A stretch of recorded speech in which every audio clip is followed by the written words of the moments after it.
왜 그렇게 한부모 가정에 마음이 있으세요? 왜 그렇게 한부모 가정에 마음이 있으세요?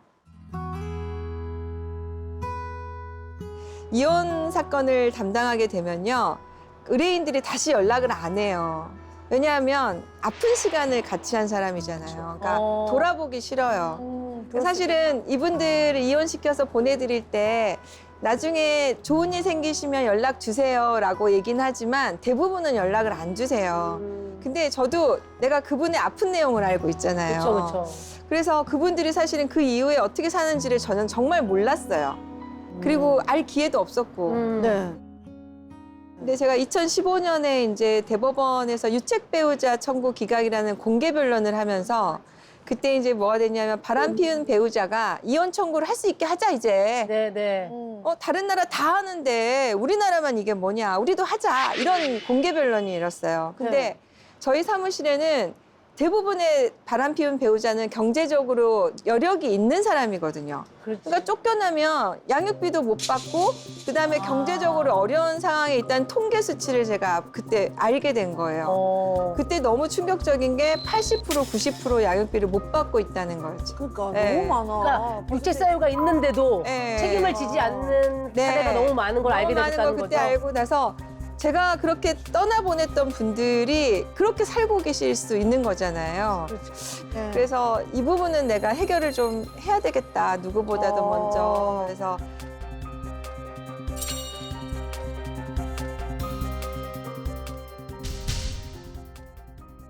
사건으로 들면은 이제 배드파더스라고 많이 들어보셨죠. 네네네. 네네네. 양육비를 못 받아서 힘들어하시는데 막상 그 사람은 찾을 수가 없고 이 판결을 받아도 종이 쪽지고 이제 그래서 배드파더스 사건 났을 때도 연락을 드려서 제가 무료 변론 좀 도와드리고 공익 변론 도와드리고 그다음에 이제 19년부터 이거를 하기 시작해서 좋네요. 지원을 좀 하고 있습니다. 네.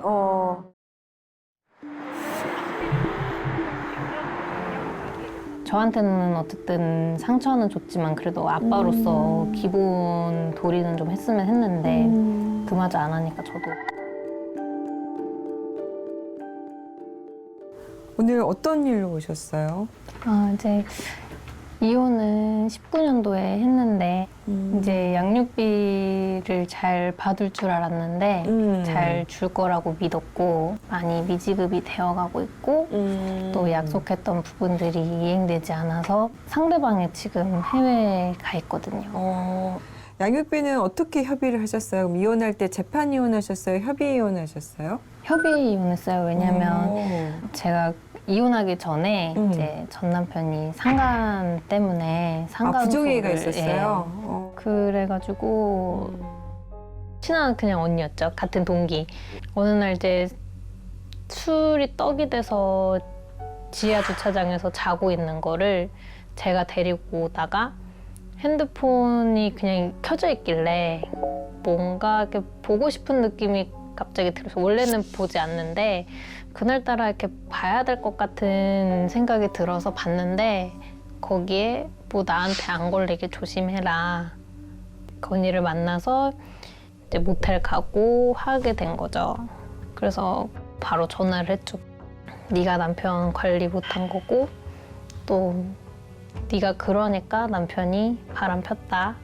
뭐 위자료 뭐 8,000원이면 돼? 뭐 이런 식으로 소송 기간 내내 조롱했거든요. 진짜 2년 동안 일주일에 3시간 정도 잤던 것 같아요. 스트레스가 너무 심해서 그때 정신과 약도 먹었었고 그때 부모님들이 제일 많이 힘들어하셨죠.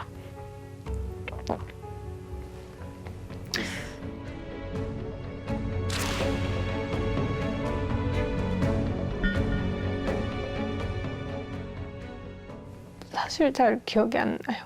그때 제가 잘 케어를 못해서 그래서 이제 부모님도 퇴근하고 저희 집에 오셔가지고 애기 케어해 주시고 그래서 이제 남편이랑은 소송보다는 협의가 낫지 않겠냐 했던 거였고 왜 재산 분할을 해달라고 안 하셨어요?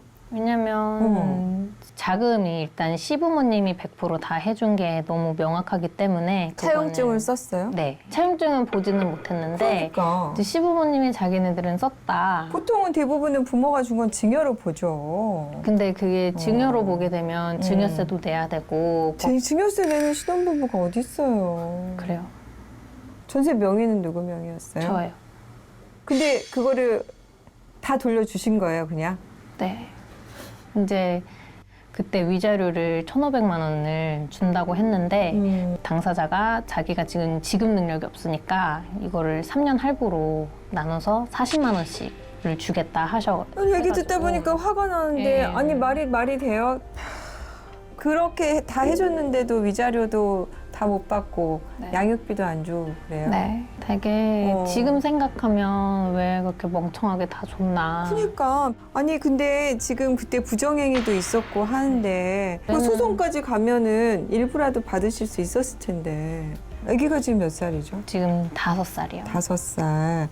양육비는 언제부터 못 받으신 거예요? 양육비는 이제 초반에는 줬어요. 60만 원씩은 들어놓았어요. 들어놓았는데 상대방이 회사를 다녔다 안 다녔다 해서 안 보낸 지 거의 1년 반. 그러면 우리 씨는 지금 어느 정도나 벌이가 있으세요? 한 170만 원 정도 받고 있고요. 네. 거의 숨만 쉬어도 한 130만 원 정도는 들어가는 것 같아요. 먹고 싶은 거 먹고 싶다고 얘기하는데 그러니까. 그거를 못 사줄 때가 제일 힘들죠. 전보다는 덜 사주게 되고 하고 싶어 하는 것도 좀 덜 해주게 되고 지금 신발이 또 때마침 딱 작다고 하는데 애들은 맨날 크니까. 네 벌써 작다고 하니까 되게 아이가 어렸을 때부터 좀 종종 아파가지고 거의 지금 고정적으로 한 10만 원에서 15만 원이 약값으로 계속 네, 병원비로 나가고 있거든요. 그 아빠가 이런 상황 아는데도 돈을 안 보내는 거예요. 자기도 힘들다고. 아니 병원비 10만 원, 20만 원도 못 보내나? 그러니까 이게 지금 양육비 문제가 정말 심각한 게 지금 이렇게 직장도 안 다니고 도망 다녀 버리면 사실 소송해가지고 집행하기가 참 어려운 면이 있어요. 그러니까 양육비가 제가 제일 가슴 아픈 게 제가 한번 상담하신 분한테 이제 그런 얘기를 들은 적이 있어요. 그러니까 돈이 없는데 애가 아픈데 내일 아프라고 할 수는 없지 않냐. 저 그 말이 너무 와닿았어요. 애 크는데 크지 말라고 할 수 없잖아요. 먹고 싶어라 하는데 먹지 말라고 할 수 없고. 그게 양육비거든요. 아직도 법원이나 검찰이 이 양육비에 대해서 그냥 1,000만 원, 2,000만 원 못 받은 금전 채권으로 인식하는 경향이 좀 있는 것 같아요. 그것은 아이들이 생존을 위해서 필요한 돈을 달라고 하는 것이다. 이렇게 좀 이해를 해줬으면 좋겠습니다. 근데 이제 최근에 법이 좀 개정이 돼서 이행명령을 받고 또 안 주면 감치를 받고 또 금액이 쌓이면 출국 정지를 할 수도 있고 운전면허 정지를 할 수도 있어요. 그리고 지금 형사처벌까지 되고 있는 상황이거든요. 양육비 증액 청구도 한번 해보시면 어떨까요? 애가 어쨌든 커가니까 뭐 60에서 80만 늘어나도 그게 어디예요? 비양육자, 그러니까 키우지 않는 사람이 양육자고 했을 때 5대5가 아니에요. 비양육자가 60, 70, 뭐 많게는 80%를 부담하는 거거든요. 지금 상태에서 하나씩 법적인 절차를 좀 밟아 나가셨으면 좋겠어요. 저희 칸나이망 서포터즈 사단법인에서 이렇게 양육비 못 받으신 분들이나 이런 부분들 법률적인 부분, 그다음에 그 양육비 지원도 조금 도와드리고 있어요. 도와드릴 수 있으니까 한번 그렇게 한번 좀 도와드려 볼게요. 아유, 그냥 한번 포기하지 말고 해봐요. 네. 네, 감사합니다. 네. 아, 그러니까 여기 있네, 언니. 만 나이로 0세 2세가 62만 1,000원. 법적으로 그냥 딱 정해져 네. 있는 거예요? 잠깐 설명을 드리면 네네네. 여기 위쪽은 이제 수입 기준이고요. 이쪽은 아이들 나이 기준이거든요. 그래서 제가 항상 말씀드린 게 요 마지막 구간이 0원부터 있어요. 그러면 수입이 0원인 경우. 수입이 0원이어도 자녀에게 줘야 할 양육비 구간이 있어요. 그렇지. 왜냐면 네. 최소한의 비용은 들어가잖아요. 네, 그래서 아이를 제가 키우려면. 돈이 없다고 양육비 못 주는 분들한테는 항상 말씀드려요.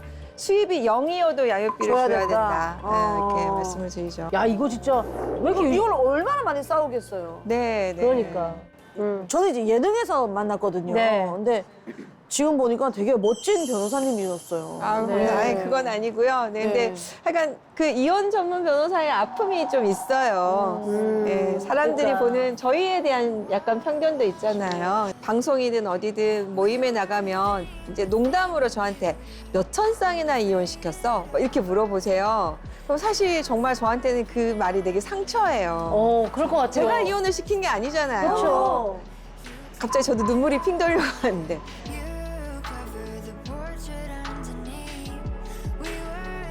제가 이혼을 시킨 것도 아니고 그분들이 이혼하고 싶어서 이혼한 게 아니거든요. 근데 그 이혼을 안 하신 분들이 이혼에 대한 편견이 아직까지도 있어요. 그래서 그런 부분에 대해서 정말 본인이 그 최소한 아이에게는 배우자가 미워서 이혼을 했지만 아이까지 부모를 잃으면 안 되잖아요.